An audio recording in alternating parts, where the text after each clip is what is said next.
Dubai जिस प्रकार global economy, commerce और टेक्नोलॉजी का एपी सेंटर बन रहा है, ये बहुत बड़ी बात है।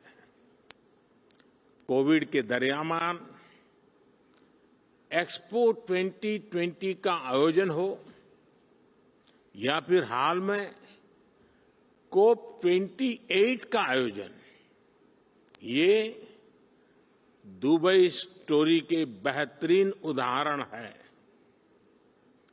मैं आपको इस समिट के लिए बधाई देता हूं, इसकी सफलता के लिए शुभकामनाएं देता हूं।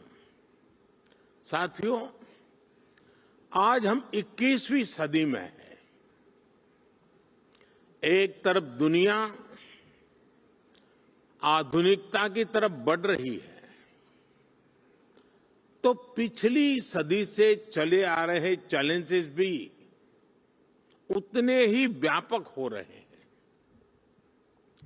फूड सिक्योरिटी हो, हेल्थ सिक्योरिटी हो, वाटर सिक्योरिटी हो, एनर्जी सिक्योरिटी हो, एजुकेशन हो, समाज को इंक्लूसिव बनाना हो, हर सरकार अपने नागरिकों के प्रति अनेक दायित्वों से बंधी हुई है। टेक्नोलॉजी हर प्रकार से, चाहे वो नेगेटिव हो या पॉजिटिव, एक की डिसरप्टर साबित हो रही है। टेररिज्म आए दिन एक नए स्वरूप के साथ मानवता के सामने नई चुनौती लेकर आ रहे हैं। क्लाइमेट से जुड़े चैलेंजेस भी समय के साथ और बड़े होते जा रहे हैं। एक तरफ डोमेस्टिक कंसर्न्स हैं, तो दूसरी तरफ इंटरनेशनल सिस्टम्स बिखरा हुआ नजर आता है। और इन सब के बीच हर सरकार के सामने अपनी प्रासंगिकता को बचाने का भी बहुत बड़ा चैलेंज है। इन सवालों, इन चुनौतियां, इन स्थितियों के बीच वर्ल्ड गवर्नमेंट समिट का महत्व और बढ़ गया है।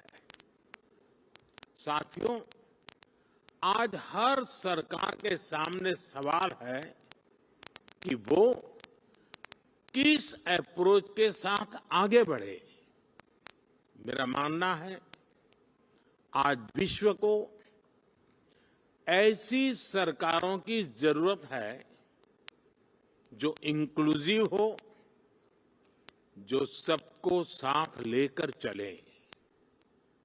आज विश्व को ऐसी सरकारों की जरूरत है जो स्मार्ट हो, जो टेक्नोलॉजी को बड़े बदलाव का माध्यम बनाए।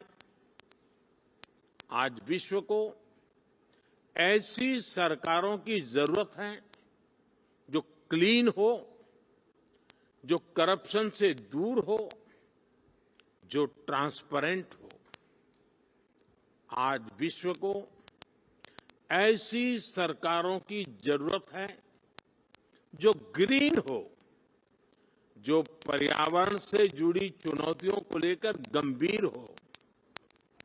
आज विश्व को आवश्यकता है ऐसी सरकारों की जो ease of living, ease of justice, ease of mobility, ease of innovation और ईज ऑफ डूइंग बिजनेस को अपनी प्राथमिकता बनाकर चले। फ्रेंड्स,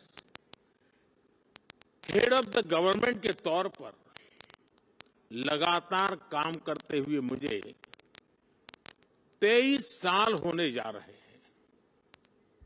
मैंने 13 साल भारत के एक बड़े स्टेट गुजरात की सरकार में रहते हुए लोगों की सेवा की है और अब मुझे सेंट्रल गवर्नमेंट में देशवासियों की सेवा करते हुए 10 साल होने जा रहे हैं।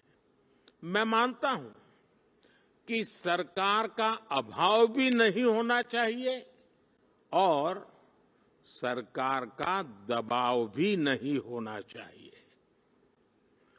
बल्कि मैं तो ये मानता हूं कि लोगों की जिंदगी में सरकार का दखल कम से कम हो, ये सुनिश्चित करना भी सरकार का ही काम है। हम अक्सर कई एक्सपर्ट्स को सुनते हैं कि कोविड के बाद दुनिया भर में सरकारों पर भरोसा कम हुआ है, लेकिन भारत में हमने एकदम विपरीत अनुभव देखा। बीते वर्षों में भारत सरकार पर देश के लोगों का भरोसा और मजबूत हुआ है। लोगों को हमारी सरकार के इंटेंट और कमिटमेंट दोनों पर पूरा भरोसा है। ये कैसे हुआ? क्योंकि हमने गवर्नेंस में जन भावनाओं को प्राथमिकता दी है। हम देशवासियों की जरूरत के प्रति संवेदनशील है। हमने लोगों की जरूरतों और लोगों के सपनों दोनों को पूरा करना पर ध्यान दिया है। इन 23 वर्षों में सरकार में मेरा सबसे बड़ा सिद्धांत रहा है मिनिमम गवर्नमेंट, मैक्सिमम गवर्नेंस। मैंने हमेशा ऐसा एनवायरनमेंट क्रिएट करने पर जोर दिया है जो नागरिकों में एंटरप्राइज और एनर्जी दोनों को और बढ़ाएं। हम टॉप डाउन और बॉटम अप अप्रोच के साथ साथ होल ऑफ सोसाइटी अप्रोच को लेकर भी चले हैं। हमने होलिस्टिक अप्रोच पर बल दिया, पीपल्स पार्टिसिपेशन को सर्वोच्च प्राथमिकता दी।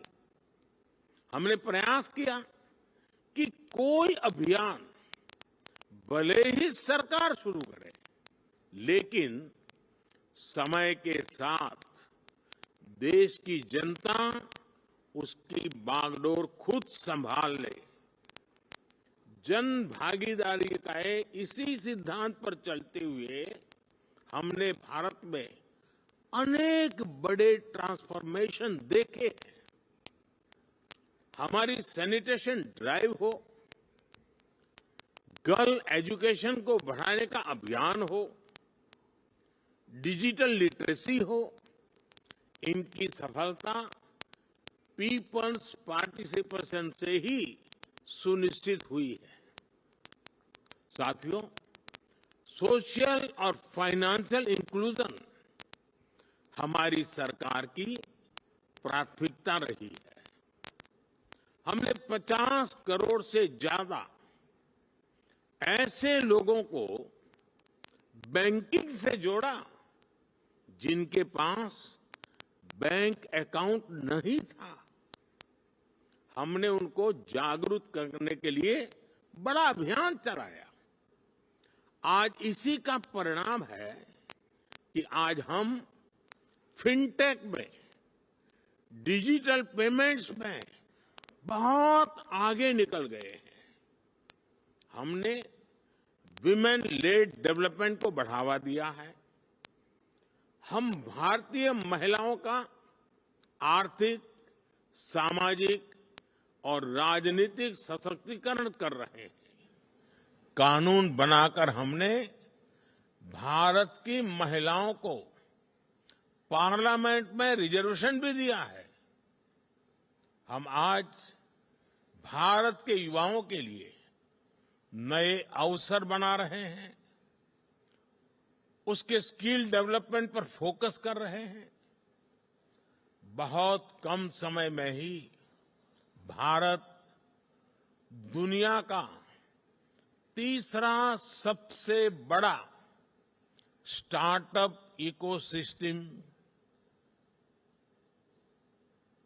यानी स्टार्टअप इकोसिस्टम का इतना बड़ा जंप आज हम तीसरे नंबर पर पहुंच गए हैं। साथियों, सबका साथ, सबका विकास के मंत्र पर चलते हुए हम लास्ट माइल डिलीवरी और सैचुरेशन के अप्रोच पर बल दे रहे हैं। सैचुरेशन की अप्रोच यानी सरकार की योजनाओं के लाभ से कोई भी लाभार्थी छूटे नहीं, सरकार खुद उस तक पहुंचे। गवर्नेंस के इस मॉडल में भेदभाव और भ्रष्टाचार दोनों की ही गुंजाइश समाप्त हो जाती है। एक स्टडी के मुताबिक भारत ने पिछले 10 वर्षों में 250 मिलियन लोगों को गरीबी से बाहर निकाला है और उसके पीछे इस गवर्नेंस मॉडल की